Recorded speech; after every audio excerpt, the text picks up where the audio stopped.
vais prendre un petit café aussi. Bonjour. Je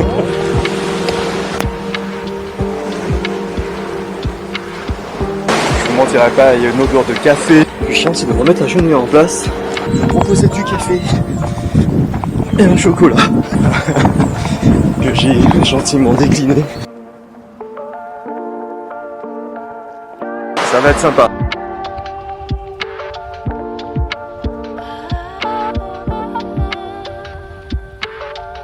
Salut les amis, bienvenue dans cette nouvelle vidéo. Aujourd'hui on va parler de l'importance de la sortie longue. Mettez vos baskets, c'est parti. Enfin vos running, bref, c'est parti.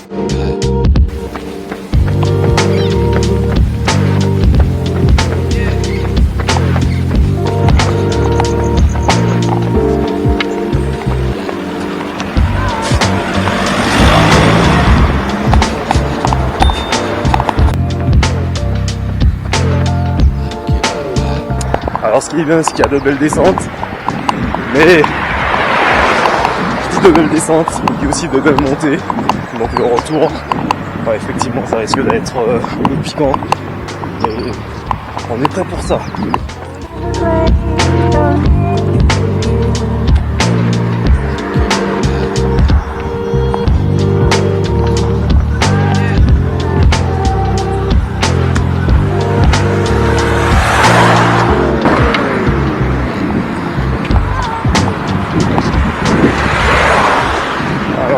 Déjà 2 km de parcouru,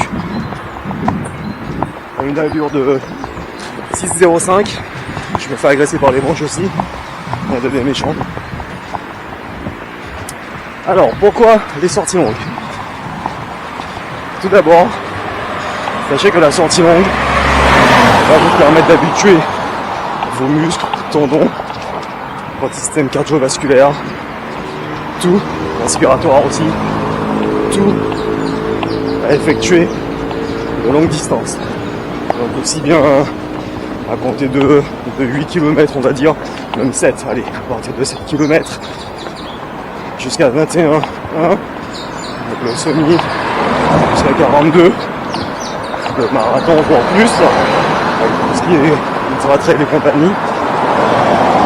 Ça va vous permettre justement de préparer l'organisme à tenir sur la durée, à encaisser le choc sur la durée,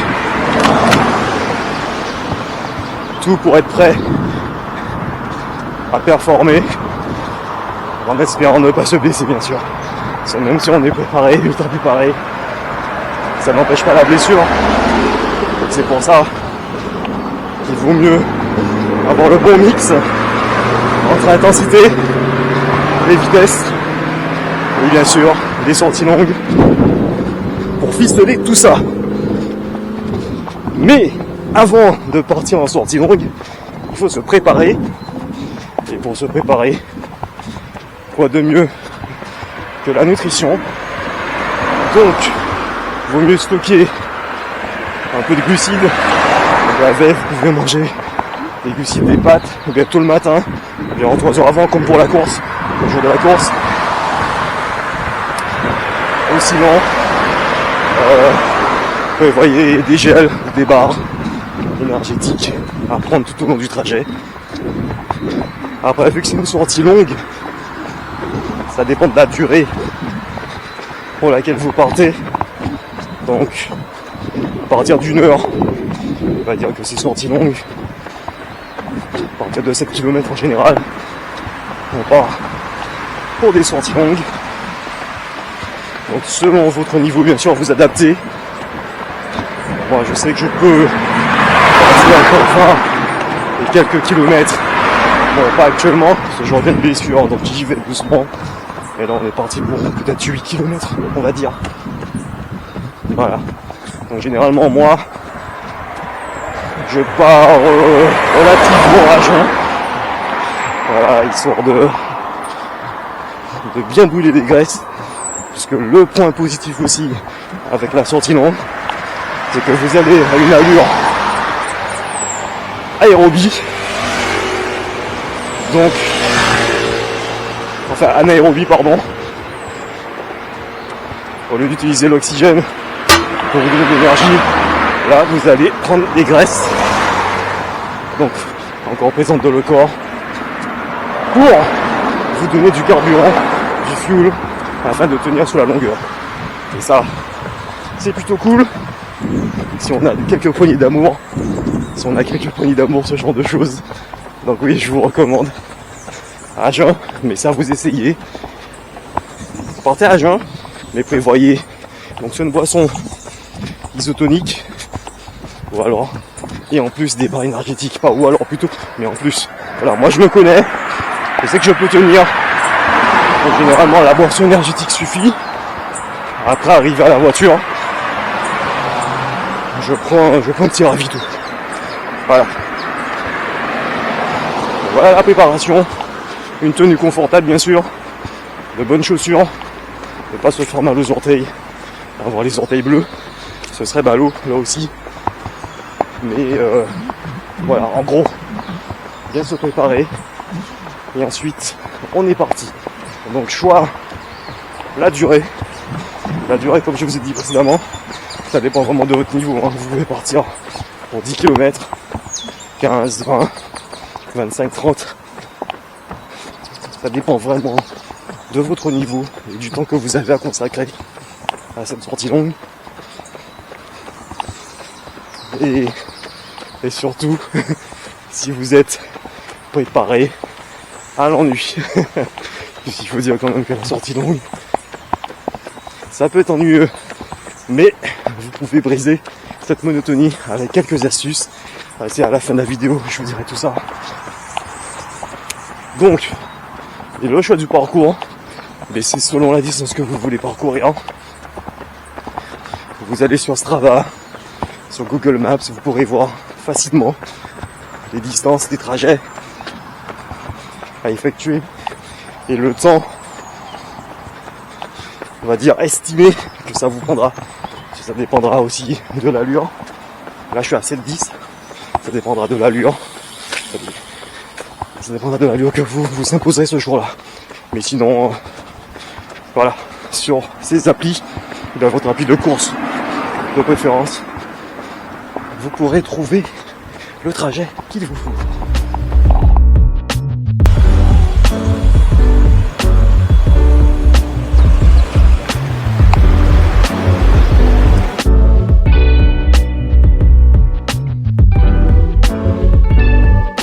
C'est vraiment sympa quand tu cours tôt le matin et que tu peux profiter de cette vue. Je crois qu'il n'y a vraiment pas mieux sur cette terre. J'en profite, profitez-en.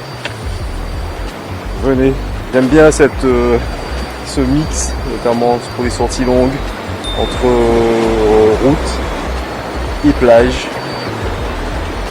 C'est vraiment relaxant. C'est une belle motivation et surtout c'est une belle récompense. Voilà.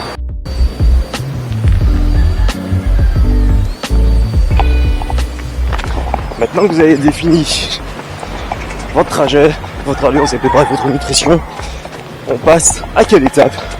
Bien sûr, dans le vif du sujet, la sortie longue.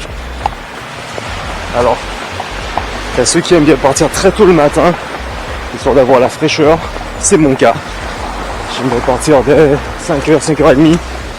Comme ça, je suis sur mon lieu de course à 6h. Et là, il faut encore très frais. Surtout fin d'année, début de nouvelle année. Donc décembre, janvier. Et là, on est parti. Donc toujours, on y va entre 60-70% de la fréquence cardiaque maximale. Histoire de tenir le plus longtemps que possible. Et on profite. C'est vraiment une sortie qui doit être là pour vous faire plaisir en fait. D'ailleurs, quand je revois la préparation, quand j'y repense, la préparation pour le semi, c'est un des trucs qui me manquait. La bonne vieille sortie longue où je pouvais faire du kilomètre sans vraiment me soucier en fait du chrono quoi. Vraiment je pouvais partir et donc je tenais. Je continuais. Tant que j'en avais envie, j'ai envie de dire aussi. C'est vrai que par moment, il faut avoir l'envie. C'est vrai que ça peut être long, très monotone, donc ennuyeux. Mais une fois qu'on est parti, on en profite. Donc justement, comment briser cette monotonie? Donc soit vous avez en tête plein de choses que vous allez passer en revue, de quoi vous occuper. Sinon, vous ne pensez à rien. Préparation mentale. Il faut mieux être concentré sur l'objectif. Comme ça, vous êtes sûr qu'il n'y a pas de souci. Ou sinon, avec de la musique ou un podcast. Et là, bah, c'est le pied. Vous avez de la zik. Aussi longtemps que vous avez de la batterie. Pour un bon podcast. À la tête du coureur. On a quelque chose sur le dev perso, etc., etc. Et il y aura forcément de quoi faire. Donc libre à vous de faire votre choix. Allez, on continue. Je vais prendre un petit café aussi. Bonjour.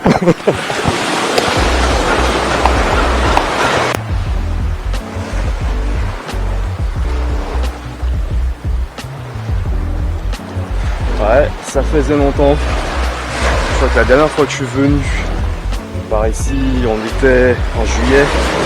Je me rappelle plus. En tout cas pour le running. Et ça m'avait manqué, ça fait du bien. De retour.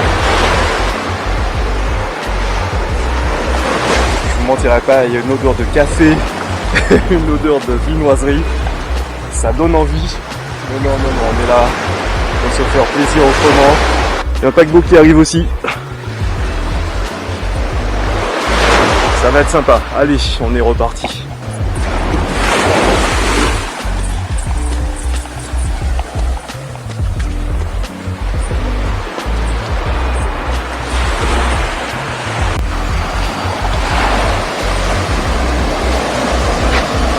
Ça y est, vous avez choisi de faire une sortie longue, enfin des sorties longues de préférence.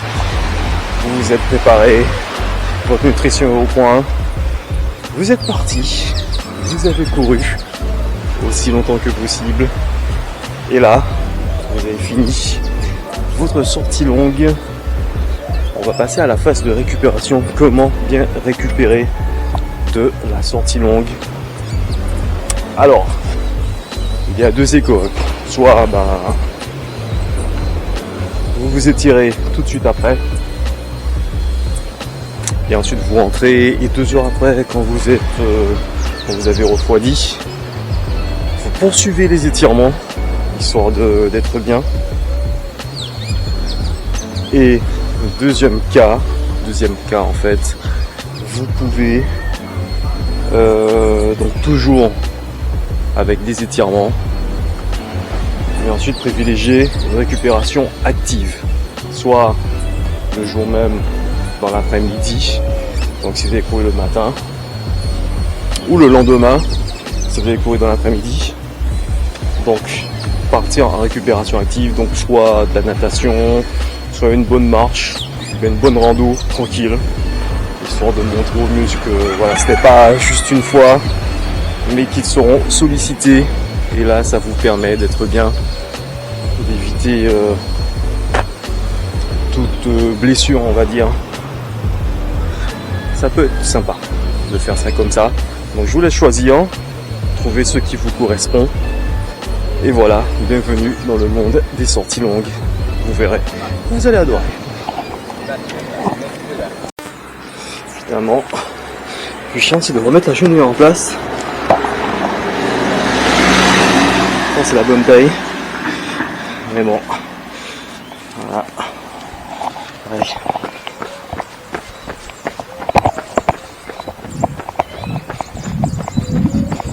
Proposer du café et un chocolat sur la plage que j'ai gentiment décliné. J'en avais envie, mais bon, c'est pas compatible avec ce qu'on fait actuellement. Après, voilà. Allez, on est de retour. Direction le stade, histoire de finaliser cette belle course longue de ce dimanche.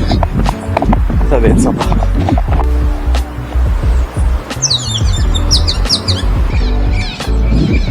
Je dis qu'il y a du soleil. C'est qu'il y a du soleil.